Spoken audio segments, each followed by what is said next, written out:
Hello and welcome to another Foundry Virtual Tabletop tutorial. Today I will be explaining, demonstrating the player interface. Because sometimes when you're trying to explain what Foundry is, it can be a bit difficult, especially when you're doing it online. It's like you're trying to talk someone through landing an airplane while you're in the control tower, and the pilot's been disabled, something like that. So I thought I'd make a video, then you could send it to your players, and your players can watch at their own leisure and try to get the grasp of the Foundry. So welcome, players. Your GM might have given you a link, maybe through an email or something, and when you follow that link, that IP address, it will bring you to this screen. Of course, it will say something different here. Maybe this is filled in, but it will bring you to this screen. You select your player. It might say your name or it might say your character's name. That's up to the games master. For now, we will go with Bob. It could be that your games master has also installed a password. In that case, you fill in the access key. I didn't do that for this demonstration, so I just joined the session. Depending on what the scene is that the games master has currently loaded, it will take a certain amount of time to load. I have something very simple, so it loaded very quickly. Now, the first thing you will see is the player configuration. Normally, it will only have one token, one player, one character. But if you play in multiple campaigns, then you might have multiple characters and there will be a list here. In fact, I can show you really quick. Just let me go to the configure permission, Bob, owner, save changes. And now we will see that Bob has appeared because there's a new character. There he is. We will be creating him later. And now I can choose Bob. One thing you can choose here is your color. It will be assigned randomly, and I strongly suggest you picking a distinctive color because to my experience the random choices can be very similar. I've had 3 players with a shade of purple, all more or less relatively the same, so it's hard to distinguish. It's used for these little dots here. They will also be used to mark targets, so you can see a little dot in the corner of a target, and also for templates. I will show you later. So for now we'll go with let's pick bright yellow. You can also go white, that's also distinctive, but I would go with red, yellow, green, blue, purple and white. There we go. Oh, don't forget to save configuration, and we are now in control of Bob. If you want to change this at any moment, you can just right click on your player and the player configuration, and you can release the character and select another one. Don't forget to save configuration. It will say who you are controlling. Right, let's take a look at what we've got here. The map, you can zoom in and out with the mouse wheel. You can move around with the arrow keys, or you can just move your character with left clicking and dragging. Some GMs prefer to use a battle mat with a grid. In that case, you can just use the mouse buttons, but it's always possible to move with just clicking and dragging. You can right click and drag the battle mat to look around. In this case, it's all visible, but sometimes your GM will have enabled like fog of war, so you will need to actively explore the scenery. So that's the battle mat controls, very simple. Let's go over the icons in the right corner here. The first one is the chat log. That's what's here.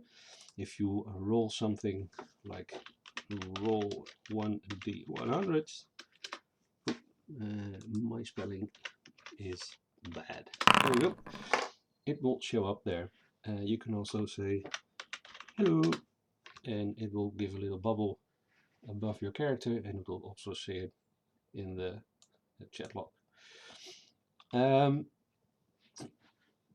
The second thing is the combat tracker. We will take a look at that a bit later. The third one is the actors directory. Here you will see all the actors, all the characters that you control. I control Eric and I control Bob. So I can bring up Eric's character sheet and I can bring up Bob's character sheet by clicking on it. I can also do this by clicking on C. It will bring up the selected character sheet that you have currently in control, or you can just double click on a token to bring up its character sheet. You can do this on all tokens you have rights for. I cannot bring up this guy's character sheet, but the GM can make it so that you have limited access to an NPC's character sheet. The fourth icon is the items directory.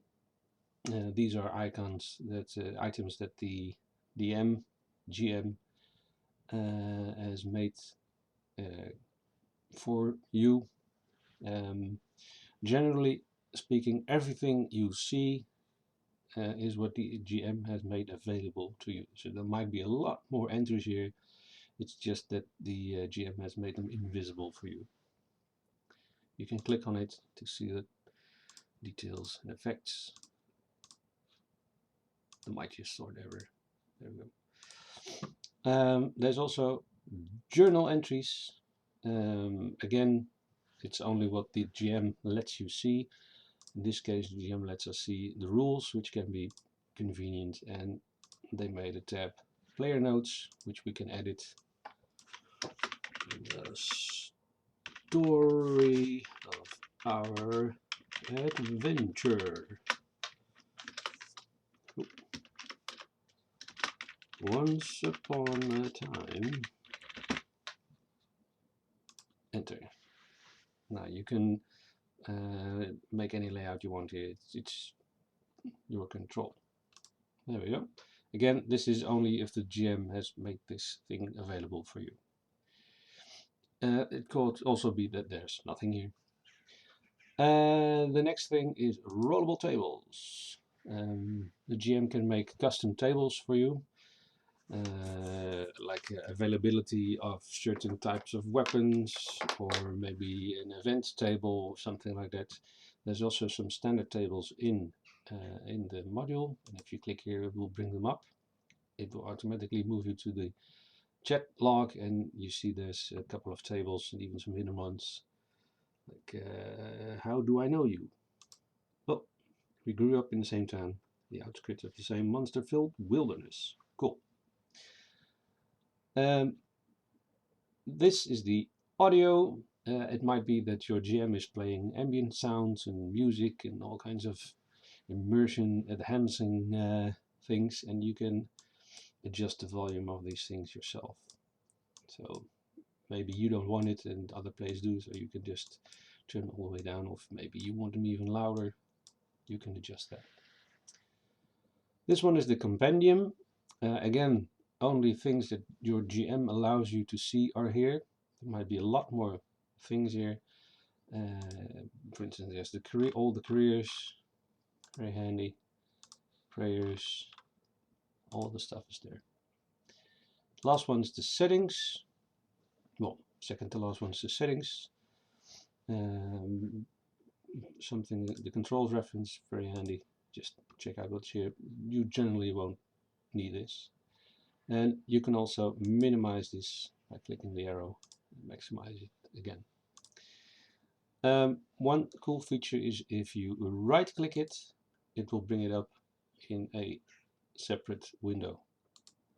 Might be handy if you want to have multiple things open.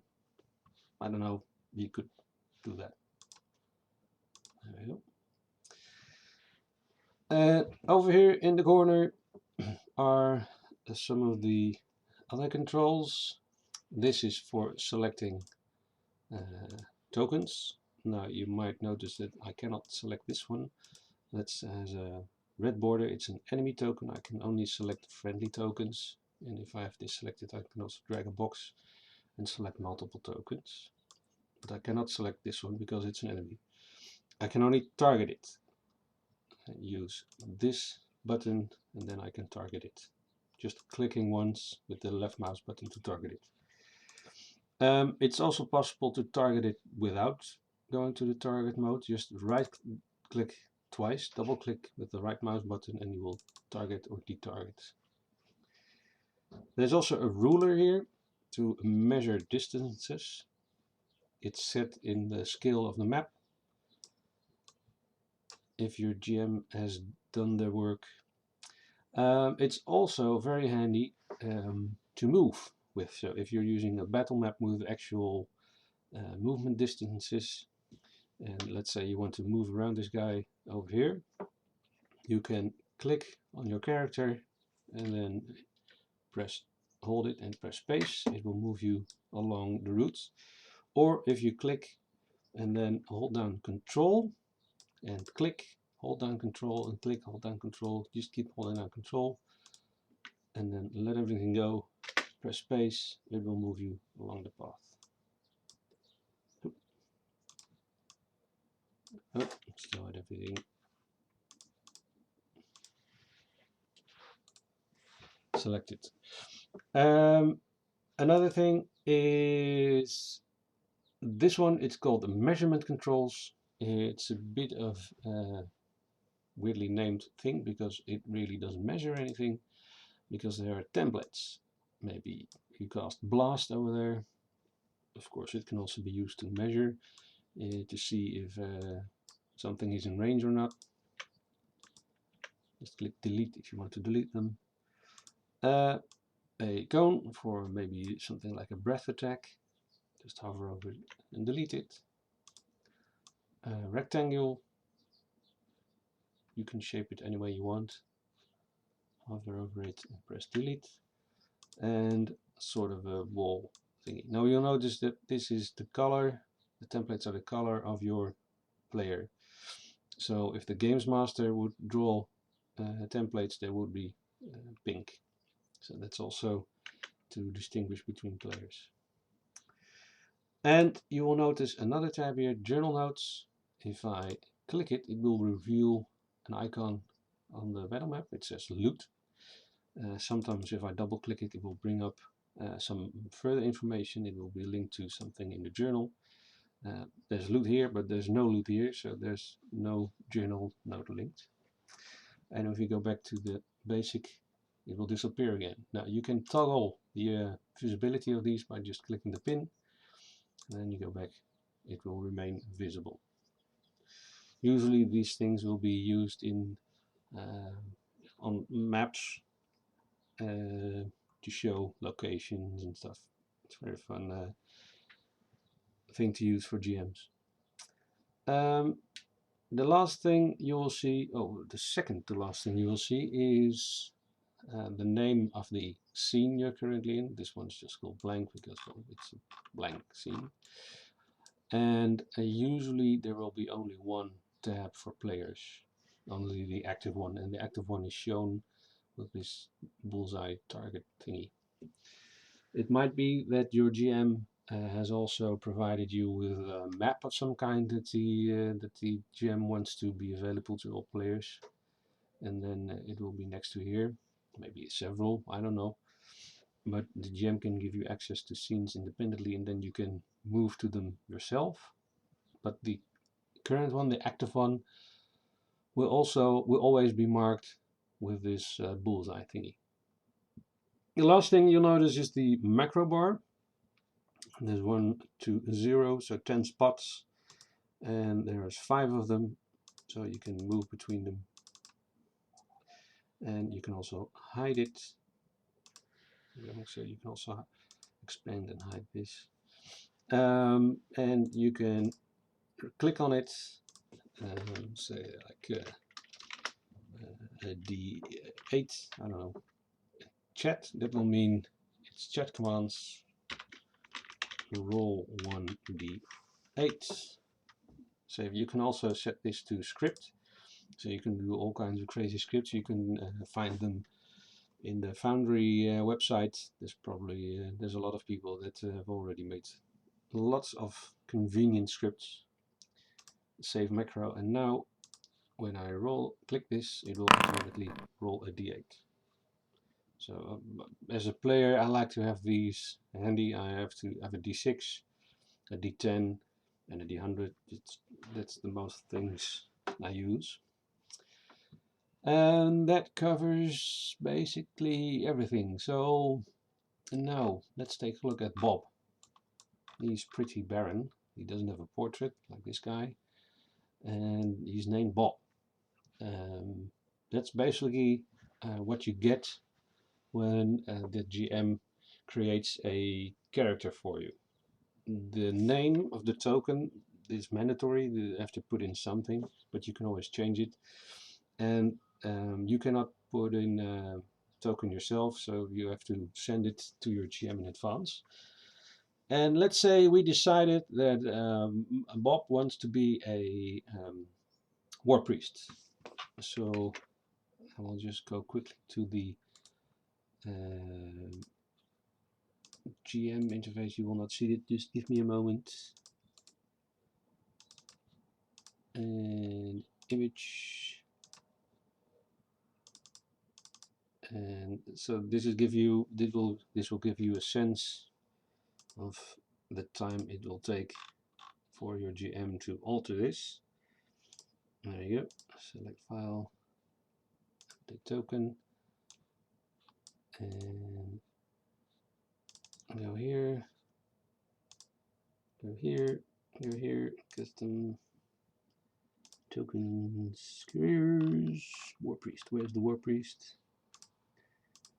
That file, delete Bob and bring Bob back. There we go. There's Bob, the war priest. Oop. There we go. There's Bob the war priest. And now we can also bring up his character sheet, and let's start to fill this in, and along the way I will explain how to use the character sheet. First we will go to actors directory, and here we will see character creation. Bob is a new character, so we can use the character creation. Begin character creation, yes. This will prompt that we don't have permission to create a new actor, but we don't have to because we already have a new actor. It's Bob. First thing first, we roll for species, or we select one. In this case, let's just select one by clicking on it. It will give you XP if you rolled, but we did not roll, so it gave us no XP whatsoever. These are the attributes. Let's click and drag, and plop, they're filled in. And because we went with the random roll, we get some XP. Next is the skills. Let's click on it. There are some skills we can select and some talents we can select. And that's in the skills. You'll see some are already there. These are the basic skills and the advanced skills. And if there's a new skill we want, like animal care, it's not on here. We can just drag it onto a sheet and we'll put it here. If you're not sure where to put it, just go to main, melee basic, just add it. And if you go to skills, it will automatically put it in the right place. If you want to add points to this, because at character creation you can get some advances, just edit that and it will automatically add up. When you're in your career, you can just click the buttons. I will show you later. Same for talents. You can just click and drag, and there it is. And savvy, look at my intelligence, 34. Fellowship, 27. So I'm going with suave. Very suave person. There we go. And it automatically added up because As you see, it gives you a bonus to fellowship. So just click and drag, and if you have any duplicates, you can just re-roll night vision. Cool, I'll get that. So just follow the instructions and add the talents and the skills. Next, we'll roll for a career. Recruit, nope. Reroll career, it gets some other choices, but like I said, we want to be a war priest, so we just choose a career. There we go, war priest, click it, it gives the war priest career, and again just click and drag, and we'll put the war priest novitiate first level here, set it as current, and now pluses will appear. These are the characteristics that come with your career, and the skills that come with your career are also marked with a plus. And now you can just click them and they will advance, but this will cost experience points. 20, and if I right click I will decrease again and I'll get my experience points back. Same with the main stats, click them and right click them to decrease.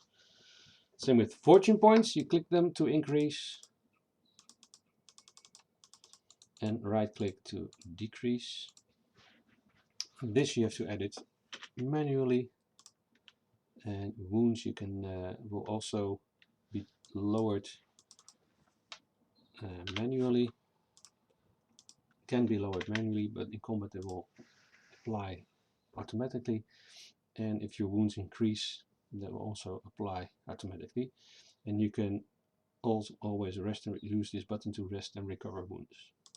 It will prompt roll dialog, we'll get to that later.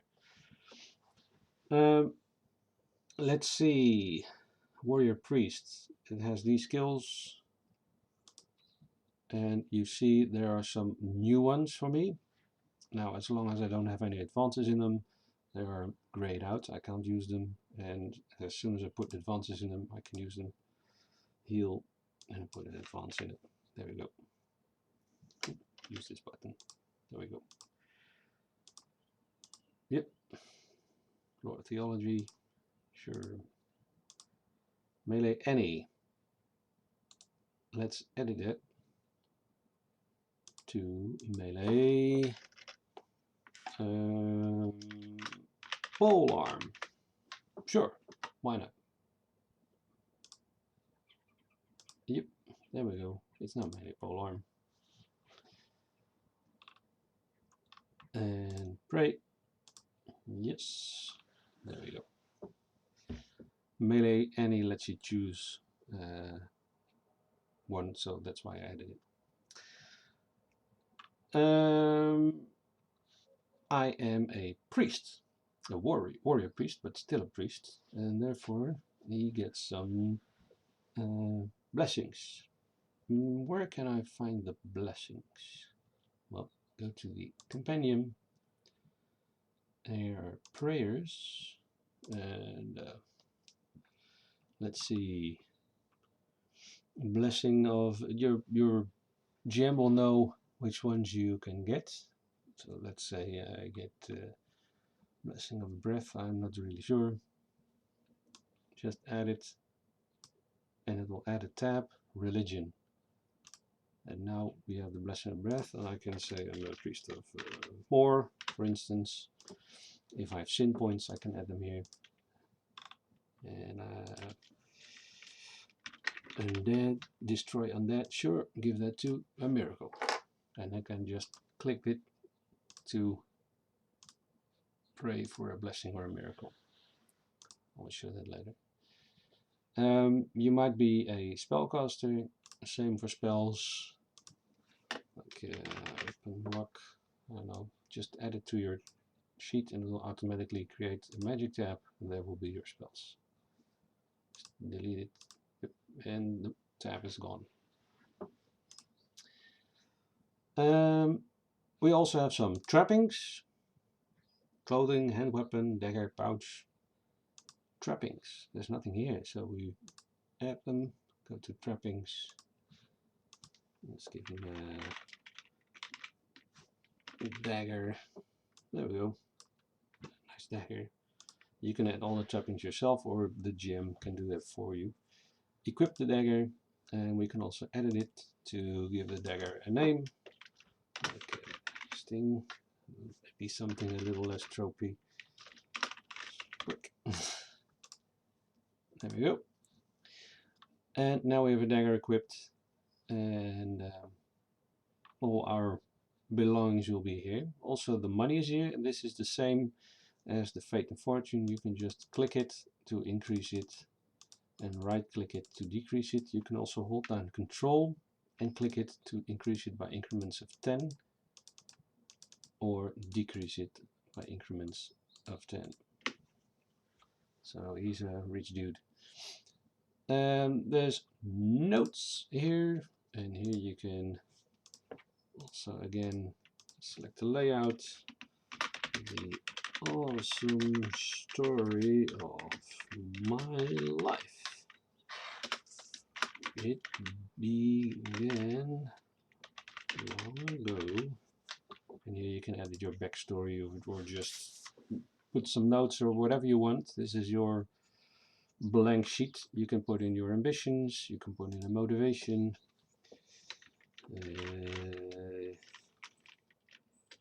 Smite undead, because I'm a priest of more, whatever. Just edit it. There's a couple of tabs I haven't talked about. I've skipped over the effects. Generally this will be handled by the GM, but you can also handle it yourself. The GM might say, yo, you have a bleeding condition, and you can check here what these things are by clicking on them, and by clicking below it you will get one or more of those conditions, and it will also show up on the token in the battle map. Right clicking decreases it, and sometimes if you go to 0 it will give you a fatigue condition. It will do that automatically, just right clicking it. These things you can also edit yourself, but typically, like I said, they will be handled by the GM. One thing we have not done, I almost forgot it.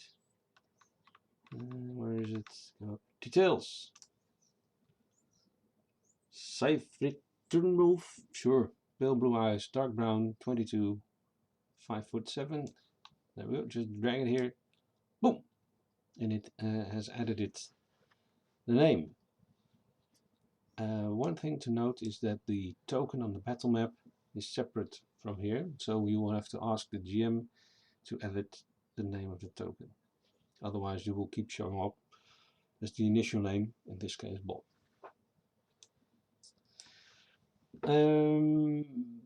You can add the other things yourself, the gender, weight, star sign, distinguishing marks. It's up to you. Right, that's it. One thing to do, combat. Here are the weapons you have equipped, and any armor you will have equipped will automatically be applied here. You can select if it's in your hand or in your offhand, and there are some icons here. This one is unarmed, this is dodge, and this is a improvised weapon. So you can just click any of these items, or you can click this one. So if you're in combat, this is the tab where you want to be, and just click these things to do them. Now you might not want to bring up your character sheet, go to combat and click prick to roll. You can also click and drag this to your macro bar, and then you can just click and roll from here. Let's take a look at the roll dialog. For any test you get this dialog, but for combat you will also get the charging option. And here you can add modifiers. Some will be added automatically.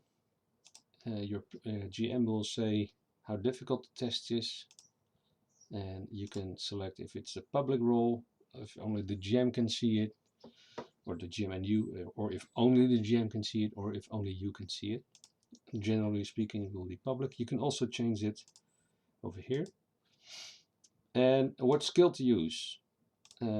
Sometimes a skill test can be made with different characteristics. Let's say it's easy and just roll, and it will give the result here. If you're not happy with the result, it will give a light bulb here, and if you click it, right click it, you use a fortune point, and then it will automatically reroll. And it would also say you use the fortune point to reroll. One thing I haven't talked about is the combat tracker. Let's click it.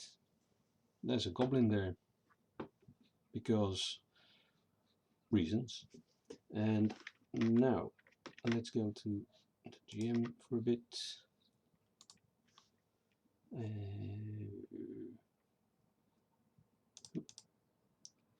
Add this. Now Bob is also in the combat tracker, and you'll notice a dice which lets you roll for initiative. It depends on the GM. They can roll for everyone in the list, or they can allow players to roll for themselves. If so, just click on the dice and it will roll. Bob goes first. It says Bob here because the GM hasn't changed the name yet, but we'll just keep Bob for now. Right, combat. What do? Well, we go first and we charge the goblin. So just move to the goblin. Important to target the goblin. Remember, you can do that with the target tool or just double right click. And now we click our weapon and we count as charging. So we click that. No other modifiers. Notice that it automatically alters this because we are charging, and we roll. There we go. Weapons test opposed 43 versus 46, 0 successes. Well, it gives hit locations and other stuff, and we are targeting this goblin. And now it is for the GM to roll for the goblin, which he will do. And what we see is that the goblin won.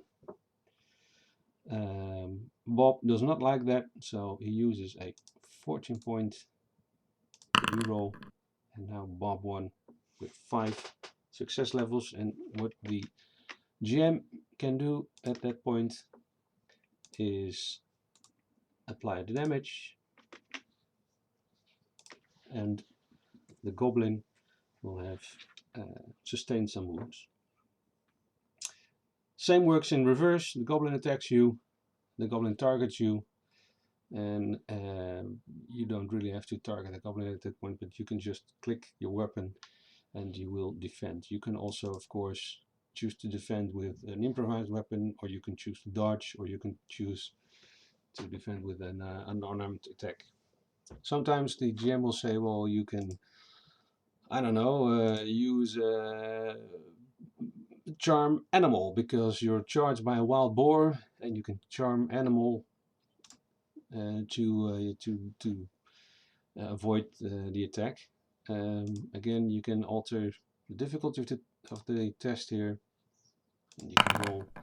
And again, if you're not happy with the result, you can reroll. I think that's basically it. The blessings work in the same way, and the prayers. Oh, one thing. Let's say I want to destroy on that. Let's make it really easy. Really easy. There we go. Roll. If you roll really good with magic or with weapons, I mean blessings, you get to choose some bonuses. For instance, in this case, apply extensions or increase the range. Just click on it, and I have 2, so now I only 1. Apply destroy on that. Select the target area. Oh, this one. Boom. And then the GM gets a prompt, and they can apply the effect to the undead. Blessing of breath, same. Roll, and it gives, because I rolled very good, that's why I did the plus 60. I get some extensions, range, duration, and some more targets. There we go. Same with magic.